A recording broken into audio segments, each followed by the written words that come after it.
Hello, my spooky friends. Today, I thought I'd let my hair down just a bit and tell you about the experience that no mom wants to have happen. And I would love it if you like ghost stories, real ones, if you would like and follow my channel and leave me a comment, because if this has happened to someone else, I would sure like to know about it. This would have been in about 1996. We had a big uh, four square house. It was about 1905, and it had just burned down. It burned to the ground. We almost had it remodeled, ready to go, and then it burned. So my son was about 2 years old at the time. My daughter was 7 years older than him, so that puts her to what, 9, something like that. And here we are with two small kids, nowhere to go, and the insurance company puts us up in an apartment. The apartments, were very compressed, and my son had bad ears, and he didn't sleep well. So we kind of got booted within about 3 weeks and had to have somewhere quick to go. So we bought this really amazing 1920s Cape Cod style type house. And it was the kind of house that they started with the basement, and obviously they lived in that while they built the rest of the house. And in Iowa, that's not uncommon. I guess in the era where they had more limited equipment, we'd have hard freezes and things like that. So they would live in the basement, and then they would work on the rest as they went along. My grandma's house was actually like that as well.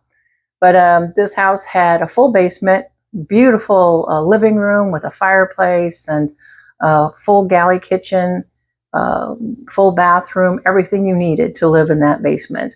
And then on the ground floor, it had 2 bedrooms, a hallway, and then the bathroom in the middle between 2 bedrooms, full bathroom, and then a small galley kitchen, a nice long living room with another fireplace, and then a dining room. And then on the 3rd floor, that's where the primary bedroom was. Originally, I think it was on that 2nd floor, or the ground floor, because that's the bedroom my son slept in, and it had 2 closets, which I kind of thought was odd, especially for that era. They didn't have much for closets back then. So anyway, didn't have a whole lot of experiences in this house, but the one that I did have, still, as one of my favorite gamers says, it gave me chicken skin, and it still does. So I want to put this in perspective for you.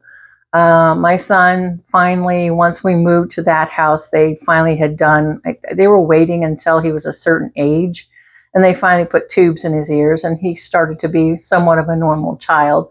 He would take naps, he would sleep, and he did pretty well after that. But I worked 2 jobs then. I worked both as a paralegal, and then I also we had horses, so we did pony rides and we did Renaissance fairs, and I made costumes for Renaissance fairs and team flags and costumes for the horses. As a matter of fact, I didn't want to take them without having them fit into the scene as well. So I put my son down for a nap in that. Like I said, I think it was the original primary bedroom. It had 2 closets, a small one on the right side. I'm sure left and right means nothing to you, but kind of on the right side, there was a smaller, more normal, narrow, kind of the long but narrow, not very deep type closet. And then on the other side was actually a decent sized walk-in closet that we used for most of his toys and clothes and things like that. So when I would put him down for a nap, it didn't matter if it was bedtime or nap time, he would like pretty well fuss and demand that I shut the bedroom door. I mean the door on that closet, the large one, and it had a pull type string for. It didn't have a switch. It had a pull type string that you would use to shut the light off in there. So I could reach it, but my son could not. It had broken off, and it was too high up for him.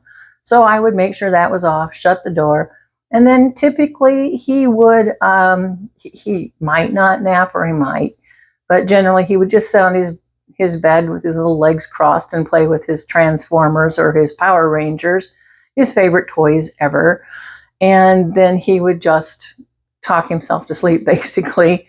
Sometimes the little monkey would use the monitoring system I had in there, like a drive-through order station, because if he wanted, he liked to put chocolate milk in his cup, a little sippy cup. And when he ran out, he would literally lean over into that microphone and go, "Want more chocolate milk?" So, yeah, he's still a handful, let me tell you. He's not so little, but he's a handful. Anyway, so I put him down. He made sure everything was off, grabbed my end of the monitor, which was kind of like a walkie-talkie sort of thing. I'm sure plenty of you have those as well. And it was portable. So I headed to the basement to work on the flag that I was working on. It was a dragon flag. And so I was working on that flag, listening to him talk to his Power Rangers, and you know how they do, they play with their toys and stuff, and everything was good. And then for some reason, his voice you could tell he wasn't playing Power Rangers anymore. He was talking to someone. And I thought, that's kind of odd. Who's he talking to? He talked a little bit more, and then this is what got me. Someone answered him. It was a man. And I know from age, my voice cracks a lot more than it used to. It doesn't sound as youthful as it used to. Well, this was definitely an older man. It was an older man, low, gravelly voice, like really gravelly. And it freaked me out because I thought the front door was not too far from the 2 bedrooms. It was just off the living room. And I thought, crap, did I leave the door open and somebody's come in the house looking for me? And I'm freaked out. So it literally took, there was 2 flights of steps to get up from the basement to the first floor. Basement to the first floor was, flight of steps, the landing, outdoor, and then another flight of steps, kitchen. And about broke my neck going up those stairs trying to get to see, who the heck was in with my son. Got up there, flung the door open, which, shocked the crap out of him. And he's still sitting in bed, cross-legged with his little toys around him. Nobody's there. And I said, "Son, were you talking to someone?" He said, "Yes." I said, "Who were you talking to?" "The man from the closet." Because he'd be talking about a man in the closet this whole time. But, kids at that age, they have invisible friends, right? Apparently, there was a man in the closet, because when I turned around, because I hadn't even paid attention, literally the closets are in my left side peripheral, and I was so focused on seeing who was in that room, I didn't look. The closet door was not only open, but that light in the closet was on. So even if I could have explained away the door, because my son could have easily opened the door, which he wouldn't have because he hated having that door open.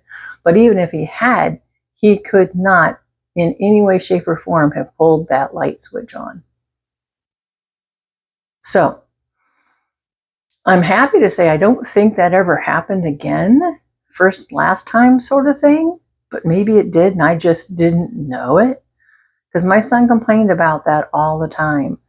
And then my daughter, who was on the other side of the bathroom just down the hall, like literally straight down the hall from him, small hallway, she would complain about people coming in and out of the closet all the time.